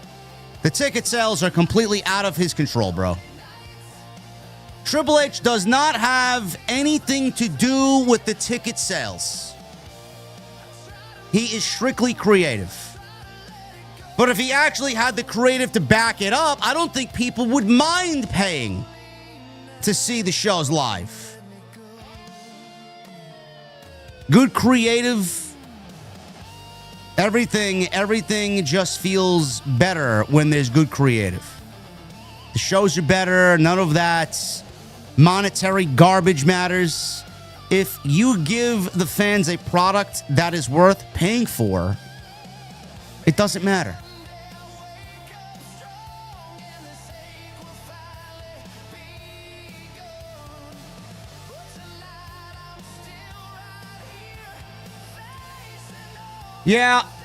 Yeah, Triple M, I heard about that, man. I may have to close the Discord down. I'm not giving them my fucking ID or whatever they want. Face recognition, fuck them. Fuck that. Boss Mo Jackson with the 199. What's up, my brother JD? Hope all is well, sir. Thank you, Boss Mo Jackson. True Crime Unleashed with a $10 super chat. Verified by a credible Coach and Bro show. Roman Reigns' contract expires right after WrestleMania 42, and Netflix wants Roman as world champion on Monday Night Raw for a ratings boost and star power. Bro, Roman Reigns works 6 matches a year.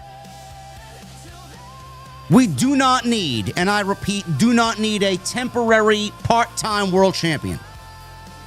We need a world champion that's going to be there every single week. Well, he doesn't have to be every week, but 3 of the 4 weeks, he needs to be there. Fuck that. We went through 1,300 days as this man is the world champion.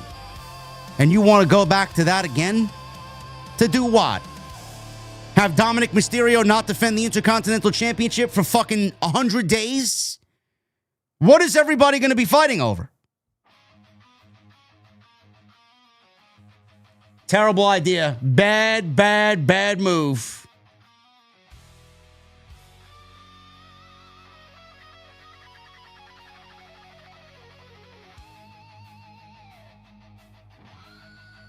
Osmo Jackson with the $4.99. Becky Lynch has lost it tonight. Super weird and psycho. She needs help. I hated that. Bron's hurt. Maybe this is a chance for Theory to break out. Who knows? Yeah, he broke out another L tonight. That's the only thing he broke out. Kid Chaos 91 with a $4.99. I missed the brand split exclusivity from 03 to 06. Booking was good. And when separate brand talents crossed paths, it felt special. I don't know. Just my opinion. Bro, nothing feels special anymore. Nothing feels special anymore. Michelle with the $2 super chat. Punk is so damn good at what he does. Hashtag AEW's loss. Ethan Nelson with a $4.99. WWE feels like it's stuck in stasis half the time. Nothing changes and everything feels the same.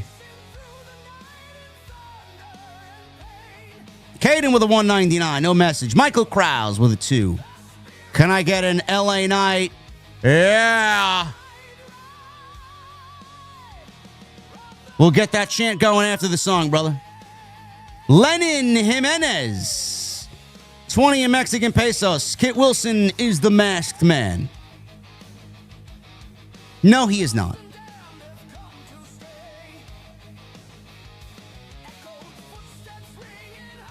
Martin Smith with 51 months. Hey, JD, happy belated birthday, my friend. Sorry, I'm never here for the live shows because I work nights, but I do catch up with the podcast on Apple. Appreciate you, Martin.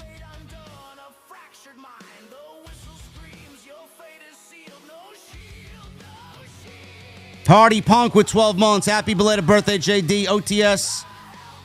Safe Space. Choose to spend my money on 2 European tours and Mania 41. Lost my big love listening to Love Hurts. Incubus. OTS for life.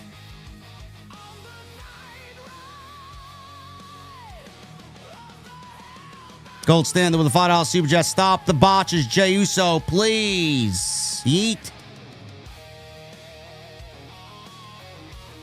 Tribal Chief with a 2. JD Raw was boring. OTS for life. Pow. Thank you, Tribal Chief. Lenin with a 20 Mexican pesos. At least LA Knight got a W tonight. He's going to the chamber in which he will not win. Michael Krause with a $2 super chat. Boring commercial. Boring commercial. LOL.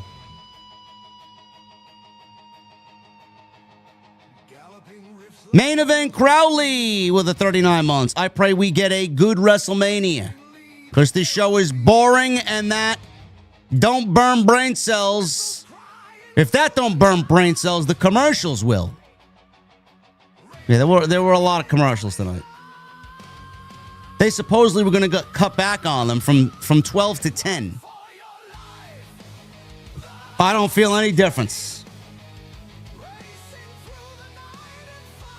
Side of the Ham with a $1.99. Which match should be a first-time wrestling fan watch? Bret Hart versus Stone Cold Steve Austin, WrestleMania 13.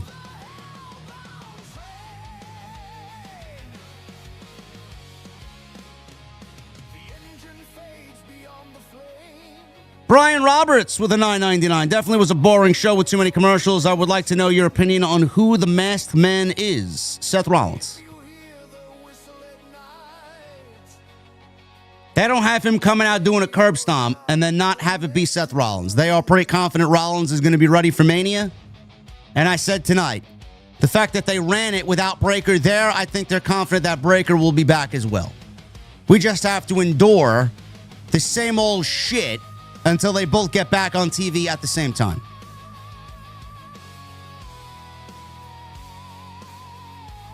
Tyson Jones with 32 months. JD Bro, I've been rocking with you for years, but this is just boring. I love you, bro, and I love the fam. Thank you, Tyson. Fucking boring, man. I don't know what to tell you. Keith Hopton with 22 months. Happy belated birthday, JD. My dad was on the 6th, and mine is on the 13th. Be safe, everyone. Well, yours is coming up on Friday. Thank you, Keith. Chicago, 4MBK with a $5 super chat. JD, happy belated 44. Here's to another 44 at least. I would be very, very lucky if that is the case. Michael Krause, this is for you, brother. Yeah! Yeah! Yeah! Yeah! Yeah! Yeah! There you go. Luca with the 10 months. Time flies. I'm 2 weeks away from 1 year of total sobriety. WWE may be boring, but your streams are always a blast. El Ononico says hi. Luca, thank you, bro. That's incredible news. 1 year of total sobriety, man. You should be very proud of yourself. Round of applause there. Love it. Joseph Gonzalez with a $4.99. Considering that Balor did nothing to earn a rematch, I think Balor should put something on the line against Punk. What exactly? Not sure as of now. Well, they got 2 weeks to make it interesting.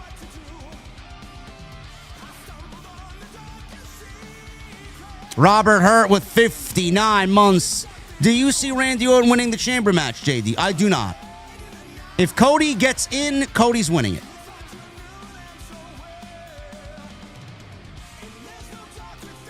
If WWE really wants to fucking get creative, Sammy wins the match on Friday, and neither Cody or Jacob Fatu are in it.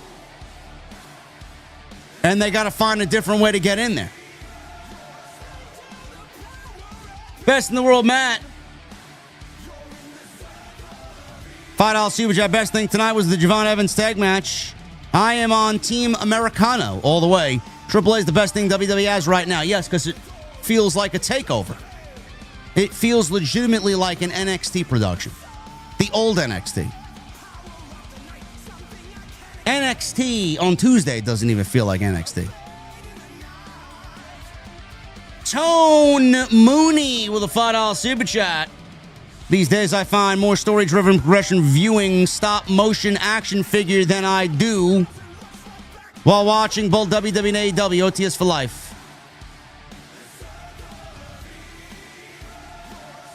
Action figure wrestling, huh? Where are we watching action figure wrestling? WrestleMess with the $1.99. I need an Usos Hardy Luchas TLC match at WrestleMania.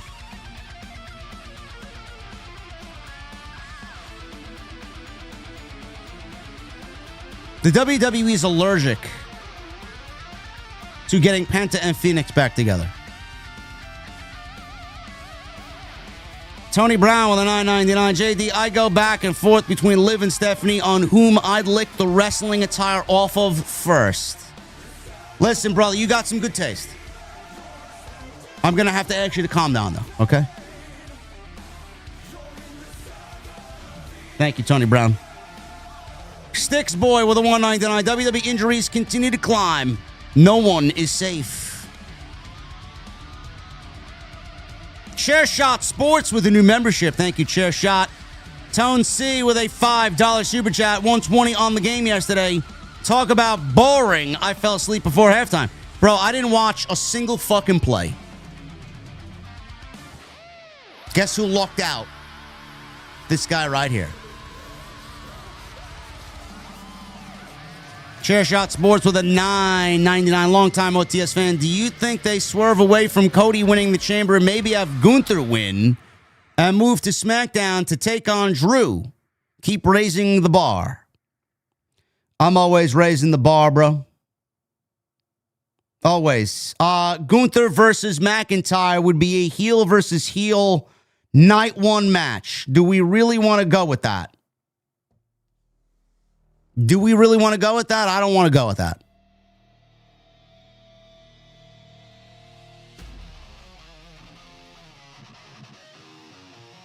Chris of the Near Fall Podcast with 42 months. 42 months in this community. Don't forget Mr. Dips. Oh, is this what you wanted? This is your Monday Night Raw review right here on OTS. Yes. Big Hodge did that one for me.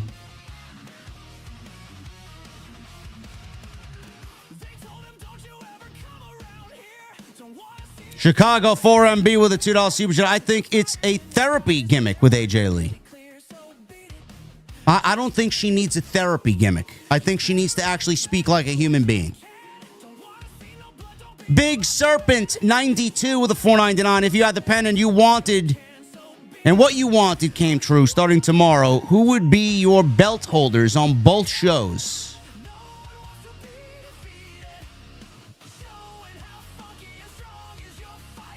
I'd probably have CM Punk as the WWE champion.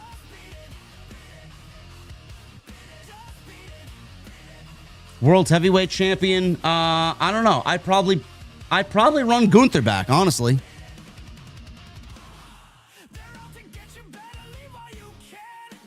Dalton Meister with a $5 super chat. JD, you mean you don't want to see Jay run it back in the chamber? 4 letters, 1 word. Yeet. No.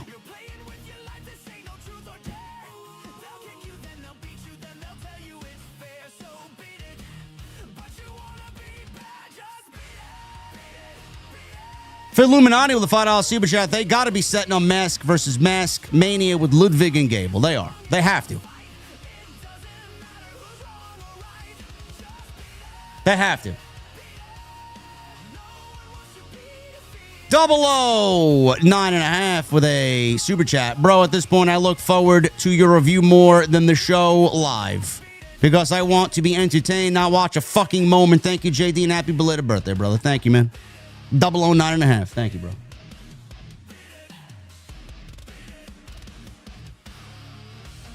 Lavelle with a $5 super chat. Thoughts on TNA ratings continuing to improve each week? And do you put the women's title on AJ in Chicago at the Chamber or wait till Mania? I'm waiting till Mania to belt her with the IC title. It's just going to be another Roman Reigns situation all over again. Another part-time champion. The ratings, I am very skeptical of the ratings lately. I am very skeptical across the board of the ratings. I think something funny is going on with the ratings.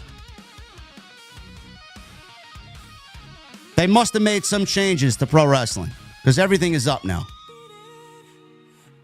Furious with the 52 months. What's up, JD? Hope your birthday was a fun one. Do you think WWE should ban the flying headbutt? Also looking forward to Cody, Fatu, Sammy. I think Gable, the way Gable does it is very safe. I think the way Gable does it is okay. But I'm not a fan of the flying headbutt in general.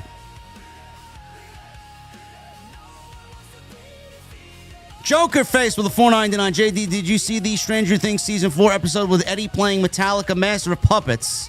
One of my favorite moments in the whole series. I'm not there yet.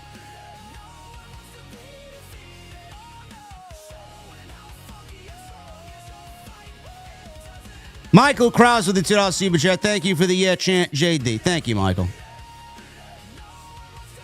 Furious Nation with a $1.99. Thoughts if Undertaker replaced Bruce Pritchard? I would love that. Bruce needs to go. Absolutely needs to go. Half of this creative team needs to go. And True Crime Unleashed with a $5 super chat. Totally agree with you on the Roman situation. And it's Grayson Waller underneath the mask. Grayson Waller is not going to be revealed as the guy. That would be awful. It is only Grayson Waller because Rollins is not cleared to wrestle. Whoever's underneath the mask doesn't necessarily need to be revealed as the guy. Anyway, thank you guys very much for all your support. I wish it was a little bit more exciting, bro. But we make these streams what they are. And hopefully you get some entertainment out of them. Tuesday Night Titans tomorrow. Should be a good one. Join me and Jason tomorrow. 8:30 Eastern. You guys know the deal. Tuesday Night Titans tomorrow live right here on YouTube. Follow me on social media at JD from NY206, Twitter, Instagram, TikTok, and Cameo. Hit that subscribe button down below. Turn on the bell for notifications. Make sure you guys go check out all the other content on the channel. Plenty of it. Hit that thumbs up. Leave a comment. And Turtle Beach. Go check out Turtle Beach. Get yourself some Turtle Beach gear, headsets, controllers, fighting joysticks. Even got some Nintendo Switch 2 peripherals. Go and get your gaming gear today. TurtleBeach.com/script. Code SCRIPT at checkout. 10% off your order. Thank you guys very much for a great show. Hopefully, I gave you everything you needed from tonight's Raw. And again, we'll be live tomorrow night for Tuesday Night Titans right here on OTS. Until then, guys, I'll see you later.